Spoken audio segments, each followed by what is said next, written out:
Hi, everyone. Welcome to Being Patient Brain Talks. I'm Deborah Kahn, founder of Being Patient. Well, today we're going to talk about palliative care in managing the care of dementia. It's a specialty of Erin Zahradnik. She's at the University of Chicago, and she's an assistant professor of psychiatry and behavioral neuroscience. Erin, thanks so much for joining us today. I'm glad to be here. Thanks for having me. So I think we have got us up. I have to be honest. I often thought of palliative care as really in the later stages. So how do we start? How do you define palliative care? Definitely a good question.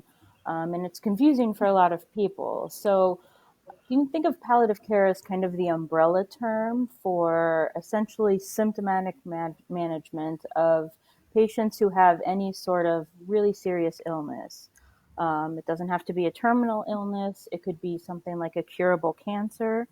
It could be something that has no cure, like dementia. And it's really, it kind of varies as to what it includes, but essentially it's supportive of the patient and of the family. It can be medication support, it could be psychological support, it could just be someone to kind of help you make those decisions that have to be made if you're going through a serious illness. Um, and then there are different aspects of palliative care. So, hospice, which is really the end of life, is um, just a part of palliative care. And so, that's a very specialized version of it. And it involves kind of changing your insurance benefits and very specific care that you're allowed. It involves kind of having a whole team. Um, and it's really for people who are at the end of life, so traditionally 6 months or less. But palliative care in general can be for anyone. So it's really a management system. It's a plan on like really all aspects, right, of Mm-hmm. care. I mean, and I love this because as somebody who has a loved one with dementia, that's so badly needed at no matter what stage you're at. So let's kind of walk me through it in a timely fashion, so to speak. Mm-hmm. In the beginning, I assume in an earlier stage, you are speaking directly to people who have been diagnosed with dementia. Am I right about that? Most of the time, yes. Uh-huh. So, Yeah. what are some of the issues at that early stage that often come up that you need to pay attention to in order to get a plan in place? So the biggest thing is probably thinking about um, practical matters like who is your power of attorney or your healthcare decision maker. The term varies depending on what state you're in. Um, And do you have that in place? Do you have the paperwork? Have you talked to the person and let them know that they are, in fact, your power of attorney? And have you discussed end of life decisions that you want made? Um, so this can be really important to do early on when a patient has more awareness and is able to make their own decisions and really explain what's going on and to engage in conversations with family members.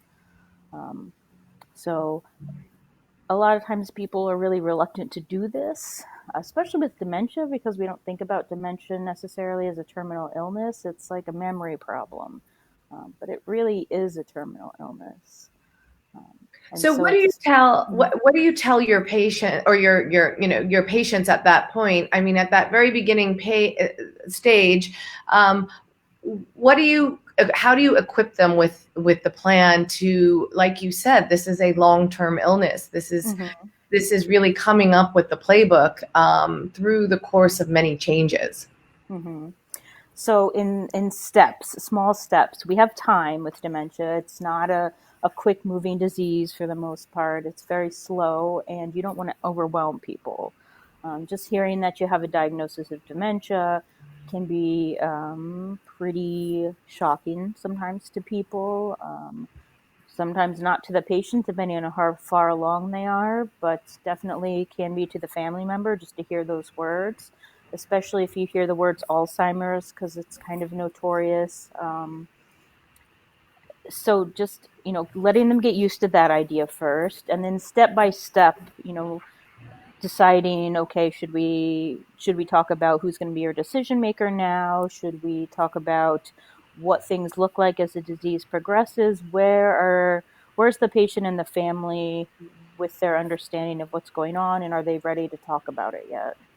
I mean, I would imagine a lot of people seek palliative care when they're in a state of crisis. I mean, that's really when you kind of look for quick solutions. Do you find that maybe you're seeing people when more behavioral issues are coming up, because that's almost when you reach the point of crisis management? Yes, I would say 100%. Well, maybe I'll say like 98%. The people that I see with dementia, whether it's early or late stage, it's because there is some sort of symptom going on. Especially later stage, patient and family are really suffering and they need someone to talk to about it. So, what are I imagine things like behavioral changes, outbursts, hallucinations. What does Mhm. that look like when you turn to palliative care? It's really the same concept. Ultimately, there's not a ton of difference from the approach that I would take if I was doing just palliative care or if I was doing just geriatric psychiatry. I mean, it's hard for me to separate because I do both of them together, but it's really the same approach. You're just trying to help the family find out what their goals are for the patient, and what you can help most with. And that's sometimes medication, and it's sometimes working without medication. It really depends on what they're interested in. So, I guess this is it's tricky to generalize, but we often get this question on being patient, which is when do you know it's the right time to turn to medication? Well, it depends on what medication. So there are, and it depends what symptom you're having. If you're coming and you're feeling like you're just really anxious or really depressed, and it's pretty early stages, then you can go on traditional antidepressants if that's something that you're interested in. I think when we're talking about really medication and dementia, most of the time it's the stronger drugs, the antipsychotic medication, when people start to have a lot of paranoia and delusions and that kind of a thing. And really, the starting point is when things are becoming dangerous for the patient or the caregiver. And so it can be, somebody's in physical danger because the patient's combative. It could be that the patient really keeps wandering out of the house, and you've tried all these different techniques to try and get that to stop. The patient keeps calling the police. That's really common, actually, and saying, there's an intruder in my house, and then they come and it's actually their wife. And once when police get involved, that's a big sign too. We don't want that to continue. I mean, one of the things that strikes me too about dementia is I have a parent with Alzheimer's. I have many friends who also have parents with dementia.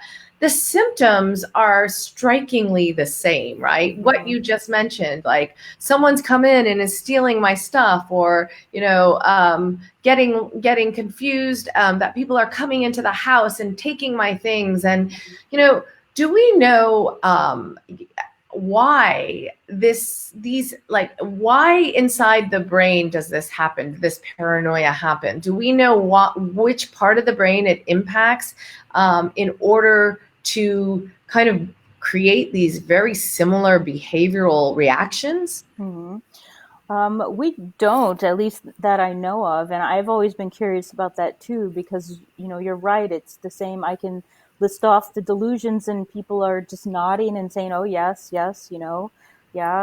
Yesterday, my mom insisted that she was, in her own childhood home, and that they were, waiting for their dad to come home, and I just didn't know what to do, and she thought I was her mother, and People coming in and stealing things. It's so common, and they're really similar. But I'm So not to sure. ask, to Hmm. ask the psychiatrist side of you, Hmm. if we're talking about non-medications, what's the strategy we should all be employing to really avert crisis? Really, it's just behavioral modifications and making sure that families really understand what dementia is and what the behaviors are and how to interact with the person. That's probably the best intervention, better than medication and all of that. So Um, for example, your loved one is having an outburst saying someone's come in and stolen everything, and the worst thing you could possibly do is say no, they haven't, right? Is that right? Or yes, so what should we be saying? yes, the best thing, if they're saying something like that, or anything that doesn't quite make sense, is just to go with it. Just to go along with it and maybe change the subject pretty quickly so you don't get entangled in it. Yep, I'm sorry. We're gonna look into that. The locksmith is coming tomorrow to check on that. We've got cameras installed. What do you want for dinner tonight? Just going along with it. There's no way you're ever going to convince somebody that their delusion is not true. That's in general, and certainly not when it's coming from a dementia. It's just going to cause a lot of agitation and fight. So I say just go with it. It's okay. So, but how do you deal with the anger? What if the person is Hmm. really angry and combative and starts to kind of take a swing at you, which we hear all the time? That's quite a normal stage when somebody is in, a really angry state. Somebody who's never hurt a fly before will swat the caregiver. What do you Hmm. do then? Well, I mean, the best thing is not to try and avert those instances from getting to that point. But if it's happened, um, you just think that the person is reacting that way because they're scared, because their brain is confused, that they don't understand what's going on, they don't understand who you are. And they're just reacting kind of instinctually, like a little kid would do if they were approached by a stranger that was trying to grab at them. They're scared, and so how would you treat a scared stranger that was lost? You'd kind of you know keep your voice low, kind of talk in a calming tone, back away a little bit. If the patient is safe, you can kind of step out of the room. If they're trying to fall out of their wheelchair or something, then that's a little iffy. But back away, talk softly, maybe put on some soothing music. Really try not to engage with the anger, just kind of project the calm, because people pick up on your emotions too. And Yeah. so if you're just thinking calm thoughts, even if you're also really stressed, you're just thinking nice, calm beach day, pushing that out towards them, that can be really helpful for calming the situation. Well, and they always say like people with dementia can feel, right? They might not Hmm. remember, but they can still feel emotion. And Oh, so, yes. yeah, Hmm. separating that. So I want to ask you another question about the medications because we get a lot of questions about medications and mainly that, I mean, there's a lot of, you mentioned antipsychotics before. There's a lot of different antipsychotics on the market. We have people who have written in and said, they've tried many different combinations ones. Like, how should we look at that? I mean, if it comes to actually having to consult your doctor, which a person would do in order to.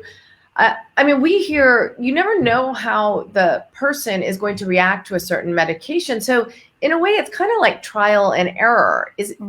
Is there a better way to do it? I mean, because some people the medication works really well. Other people they have to change their medicine 4 or 5 times before they find something, and some people never find the right combination. So, why is that? Well, it's hard to say. I mean, those are antipsychotic medications, and they're for treating schizophrenia. And even though you have delusions and paranoia and schizophrenia, it's not the same thing as these delusions and paranoia and dementia. So we're kind of throwing these medications at somebody and hoping that, a few of the receptors they stick to are going to be the ones that help this person, but we don't really know. And that's why you get such varied responses. A lot of geriatric psychiatrists kind of have their own regimen. They have their favorite medications they use. I have a couple that I use. There's one I use, another I use, and then we move on to something else. And it depends on their experience. So as a site, I mean, we hear a lot of complaints that sometimes these antipsychotics or antidepressants make the person not like almost like they're in a comatose state, right? Just like quiet and almost zombie-like. And that's almost equally as hard, right? I mean, it's probably a little bit easier to manage than the combativeness, but at the same time, if your mom's no longer seems like your mom in personality at all, then that's a really hard thing to take. So what do you say as a doctor? Like, how should people, how do you know in terms of psychiatry and palliative care being coming up with the management of all of this, how does one know what the right balance is? Well, so that's actually straight from palliative care, and that involves having a goals of care conversation with the family, which is, here's the medications that are traditionally used. Um, are what's important to you? What's important to your mother? Is the goal for your mother to be calm no matter what? Is the goal for her to be awake and as calm as we can get her, but primarily awake? What is the thought process there? And people have different ideas, and that can help you figure out maybe what medication you're going to go with, or how often you're going to give it, or what dose you're going to use, or even if you're going to use that kind of medication. So, Erin, is there when you kind of look at the range of your practice, can you give us sum it up about just things that we really need to think about as we move through this journey? I mean, like we talked about in the beginning, so old needs are replaced by new needs. You're kind of moving through different stages. Old problems are replaced by new problems. It's certainly a test of resiliency. But what do you say to your patients? I mean, both caregivers and people with dementia. What is the key to really managing all of this? The key is really support. The patients are usually aware, well, not always, but sometimes they're aware for a time, but that generally goes away. So the burden lies on the caregivers, and support is so, so important. Earlier, the better. I mean, just even if it's an online group, if it's just reading a book or an article about something, watching a video, anything where you can look at it and you're definitely going to say, oh, they get it. That sounds familiar. That's what I'm going through.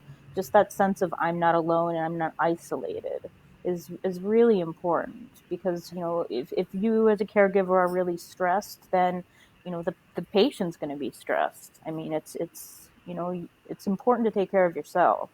Yeah, absolutely. We have a question coming in from someone saying, what resources should people start looking into after they or a loved one received a diagnosis? That is after they go to beingpatient.com, but I'll leave that to you. There you go. So it depends where you are. I mean, one of the places that I work at University of Chicago is a geriatric medicine clinic, and so it's kind of integrated. There's me, the psychiatrist, there's the geriatricians, there's social workers, so we have kind of internal resources there. In general, I direct people to the Alzheimer's Foundation, even if they don't have Alzheimer's, if they have any kind of dementia, just because they have so many resources and branches in so many places. Yeah, and one of the things that we're trying to do at Being Patient is give people access to people like yourself, so that when they have these questions, you have access. I mean, we hear a lot.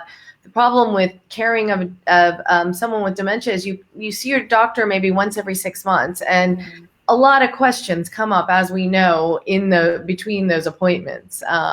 So I think it's really helpful to have a coordinated plan, as you mentioned. And do you have any place where people can go to that you publish your geriatric research, or is there a site at University of Chicago? We have our department website, which is a little bit under construction right now. Okay. So there's not a lot to find there, but I think really through University of Chicago geriatric medicine is really where you would find the most resources. Okay, and we can post the link in this Facebook chat.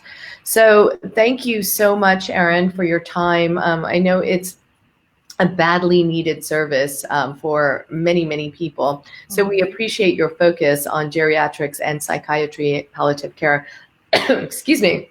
To our audience, we continually publish these interviews. We'll upload them on our site on beingpatient.com.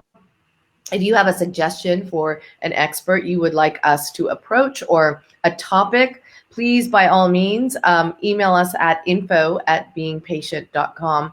Thanks very much for watching. If you missed any of this interview, head over to beingpatient.com and sign up for our newsletter for news of upcoming talks. Thanks very much for watching.